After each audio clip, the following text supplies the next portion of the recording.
अगर तुम्हें लगता है कि जेईई में सिर्फ कॉन्सेप्ट से सिलेक्शन हो जाएगा तो शायद तुम ऑलरेडी पीछे हो, क्योंकि एग्ज़ाम हॉल में जो बच्चा 30 सेकंड बचा लेता है वो अगले 3 घंटे के पेपर में अपने 20 से 25 मिनट एक्स्ट्रा ले लेता है सिर्फ कैलकुलेशन के वजह से।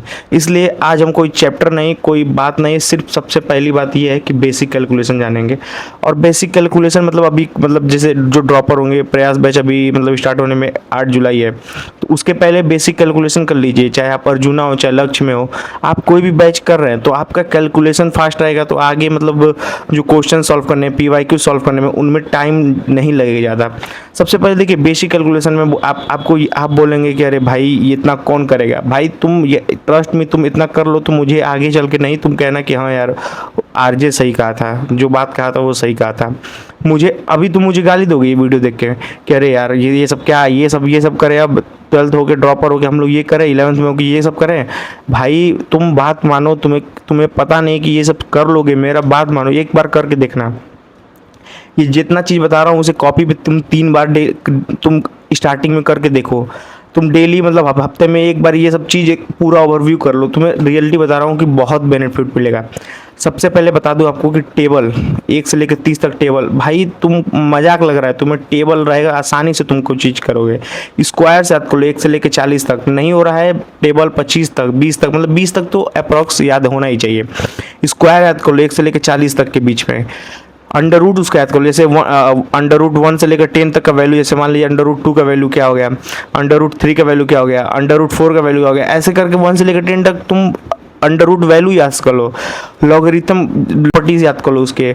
लॉगरिथमिक जैसे हो गया आपका लॉग 2 बेस 2 का क्या होता है 1 होता है, सेम बेस हो गया। तो ऐसे करके तुम भाई याद कर लो। ट्रस्ट मी, अगर तुम्हें चाहिए मतलब कमेंट करना कि तुम्हें एक ही पीडीएफ में मिल जाए तो मैं अपना लिखा हुआ जो एक जगह है मैं उसको भेज दूंगा। मतलब ये सब चीज़ें तो अपने से करोगे तो तुम्हें ज़्यादा समझ में आएगी, अपने हैंड राइटेड नोट से करोगे, खुद बना बना के सीखोगे जब, तो तुम्हें ज़्यादा समझ में आएगी। अब तो भाई एआई का ज़माना है, जेमिनाई खोलो, ये बताओ कि मुझे स्क्वायर्स में प्रॉब्लम हो रहा है, तो वो क्वेश्चन उस हिसाब से देगा, तुम प्रैक्टिस करो। देखो आज तुम्हें लगेगा कि इस पे 2 घंटे हम बिता रहे हैं, तो आगे जो तुम मॉक टेस्ट दोगे या फिर जो भी क्वेश्चन सॉल्व करोगे उसमें जो टाइम बचेगा ना भाई, तुम्हें मतलब बता दे कि तुम मुझे उस समय कहोगे कि सही बोल रहा था उस समय यार, कर लेना चाहिए था।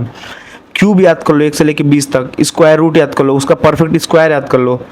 फिर तुम परसेंटेज ऑफ फ्रैक्शन कन्वर्जन हो गया, जैसे 50% का 1/2, अरे तो ये तो आसान है भाई। तो इसका देखो नहीं, यही चीज़ तो गड़बड़ होता है जब कोई इनडायरेक्ट लिख दिया 33.33%, इसका साफ बताओ 1/3। इस तरह से हम पूरा फिंगर टिप पे रहना चाहिए हम लोग के, जैसे 66.67 का हो जाएगा 2/3, 10% का 1/10, 20% का 1/5, 12.5% का 1/8। भाई तुम करो तो, एक बार नहीं हुआ तो बताना। ऐसा यूनिट्स याद कर लो, तुम हर चैप्टर का ऐसा यूनिट्स याद कर लो।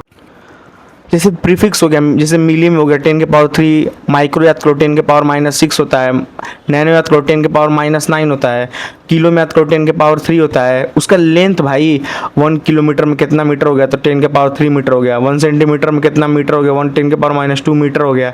तो ये चीज़ें याद करोगे तो तुम्हें बेनिफिट होगा। टाइम वाला चेंज कर लो। एरिया में जो होता है कि 1 metre square equal to 10⁻4 centimetre square हो जाएगा।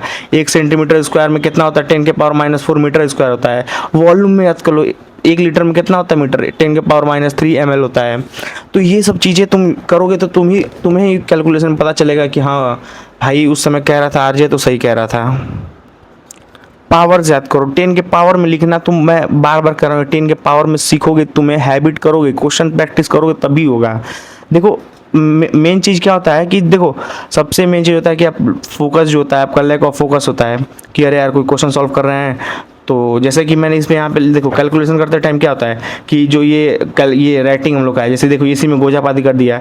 मैं फिर मान लो जो कुछ मुझे कोई डाउट हुआ तो मैं अब फिर उसको करना बैठूंगा। यदि मैं साफ तरीके से लिखता तो मुझे इसमें कन्फ्यूजन नहीं होती। कभी कभी खुद राइटिंग होता है, खुद में हम लोग हैंड राइटिंग से ही कैलकुलेशन गलती कर देते हैं। ट्रस्ट में स्पीड धीरे है तो तुम स्पीड सॉल्व कब होगा, जब तुम कैलकुलेशन फास्ट करोगे तभी तुम्हें क्वेश्चन सॉल्व करने में स्पीड बढ़ेगा। लोग सोचते हैं अरे यार मेरा स्पीड स्लो है, कोई मैं एक क्वेश्चन करने में 5-5 10-10 मिनट लगा ले रहा हूँ। कब टाइम आपका बचेगा, कब जब ये सब चीज़ें तुम्हें पता हो। ठीक है। केमिस्ट्री में मोल कॉन्सेप्ट याद कर लो भाई, नंबर ऑफ पार्टिकल्स याद कर लो, गैस कन्वर्जन याद कर लो, जैसे एक मोल में कितने लीटर होते हैं, एक मोल गैस में 22.4 लीटर होते हैं। तो ऐसे करके तुम मतलब सब चीज़ याद करोगे तब समझ में आएगा।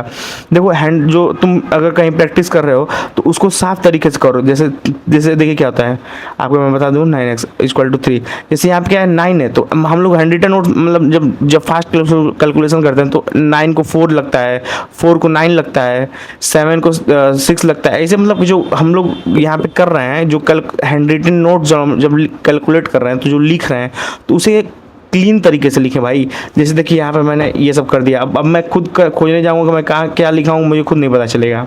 तो इसलिए हो सके तो मतलब आप एक फ्रेश राइट करें, कैलकुलेटेड करें, ये नहीं कि अब लगे बैठ के लिखने अरे 2 + 6 + 3x इस तरह करें, अरे वाह नहीं भाई, ये सब चीज़ मैं नहीं कहने का रहा हूँ। जैसे यही चीज़ को लिखें तो आप साफ तरीके से लिखें, ऐसे 3x = 9x = 3 क्वाड्रेटिक इक्वेशन हो गया, तो साफ तरीके से करेंगे आप समझ में आना चाहिए। जैसे 9 और 4 में आपको समझ आना चाहिए कि 9 आप इस तरह लिख रहे हैं, 4 इस तरह लिख रहे हैं। अब क्या जब कैलकुलेशन करते हैं तो 9 2x = 4x ऐसे हो जाता है, तो ये सब चीज़ें नहीं करना है।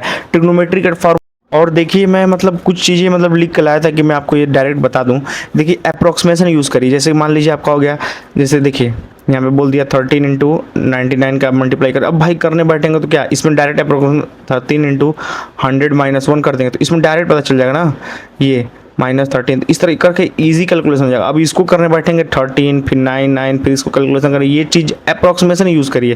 जैसे मान लीजिए 57 का स्क्वायर पूछ दिया तो इसमें क्या करेंगे 60 - 3 का स्क्वायर कर दीजिए, ये जल्दी सॉल्व होगा, बल्कि इससे ज़्यादा जल्दी सॉल्व इससे होगा। तो अप्रॉक्सीमेशन यूज़ करिए।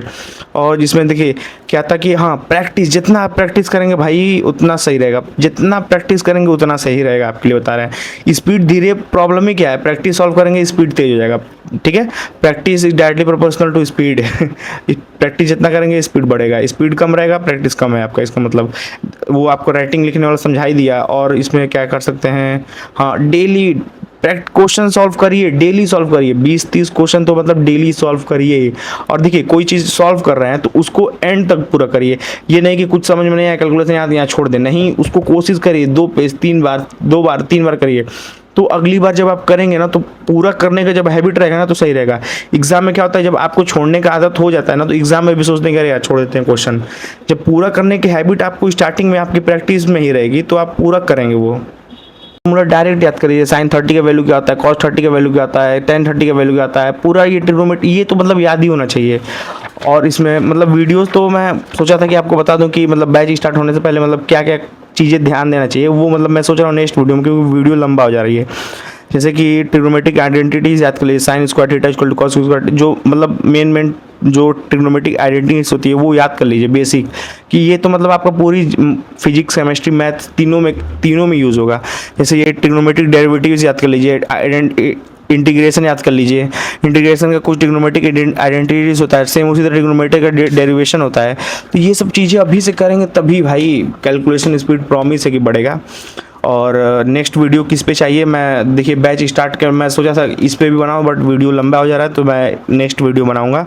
सो मतलब अगर कोई डाउट हो तो कमेंट करना, अगर ये सब चीज़ें तुम्हें एक जगह चाहिए तो ये तभी कमेंट करना, टेलीग्राम बॉक्स में मैं भेज दूंगा।